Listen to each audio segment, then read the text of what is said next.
BRS ప్రభుత్వం ఆటోదారులకు గురించి ఆలోచించకుండా మహిళలకు ఉచిత బస్సు ప్రయాణం అందించడంతో కొన్ని లక్షల మంది ఆటో డ్రైవర్ల కుటుంబాలు రోడ్డున పడ్డాయని, వారికి బీఆర్ఎస్ ప్రభుత్వం తప్పక అండగా ఉంటుందని హుజురాబాద్ ఎమ్మెల్యే పాడి కౌశిక్ రెడ్డి అన్నారు. అసెంబ్లీ సమావేశాల్లో భాగంగా గురువారం ఆటోదారులకు మద్దతుగా కౌశిక్ రెడ్డి అసెంబ్లీకి ఆటోలో వచ్చిన సందర్భంగా ఆయన అసెంబ్లీ ప్రాంగణంలో ఏర్పాటు చేసిన విలేకరుల సమావేశంలో మాట్లాడారు.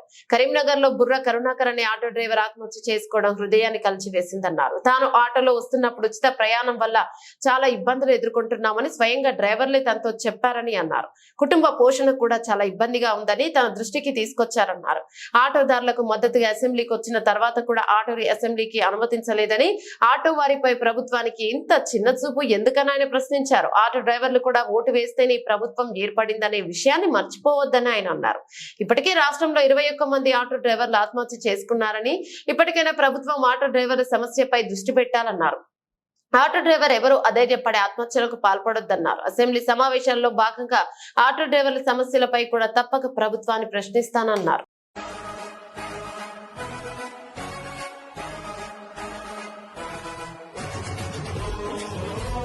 తెలంగాణ ఆటో డ్రైవర్లందరికీ కూడా నా నమస్కారాలు తెలియజేస్తా ఉన్నాను.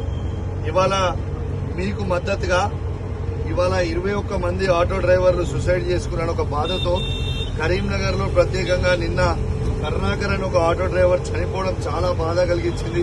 ఈ ప్రభుత్వానికి కళ్ళు తెరిపించడానికి ఇవాళ ఆటో డ్రైవర్లకి మద్దతుగా ఇవాళ ఆటోలో నేను అసెంబ్లీకి బయలుదేరినా.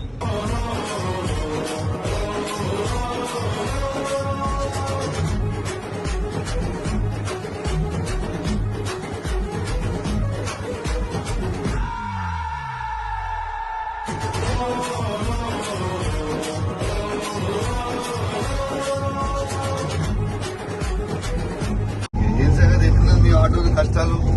సార్ బస్సులు వచ్చిన తర్వాత దూరంగా ఉంది సార్. 5 కూడా సరే సార్, పొద్దున్న నుంచి సాయంత్రం వరకు నడిపితే 300 రూపాయలు గుర్తనే కట్టవచ్చు బండికి. వాడు కట్టకపోతే వాడు బండి ఎట్టలేదు సార్. చాలా ఇబ్బందిగా ఉంది మా ఆటో పరిస్థితి, దూరమైన పరిస్థితి. మా ఆటో పిల్లలు చూసుకొచ్చిన కూడా ఎలా రోజులు రావట్లేదు. ఇంకా కట్టాలంటే 5,000 6,000 సార్. చిన్న రూట్ ఉన్నా కూడా పడకుండా ఖచ్చితంగా ఇలా అసెంబ్లీలో మాట్లాడదాం. ఇలా అసెంబ్లీలో ఏడు నుంచి సమావేశం స్టార్ట్ అయినాయి. అదే పడకుడి ఖచ్చితంగా మాట్లాడతారు. చాలా బాధాకరం. నేను కూడా పేపర్లో చదివి అనుకుంటున్నాయి 21 మంది ఆటో డ్రైవర్ ఆత్మహత్య చేసుకున్నాయి. అసలు మీరు అదే పడకుడి. ఖచ్చితంగా మీకు మేము అండగా ఉంటాం. ఖచ్చితంగా మీ గురించి మేము అసెంబ్లీలో కూడా తప్పకుండా పోరాటం చేస్తాం. ఓకేనా?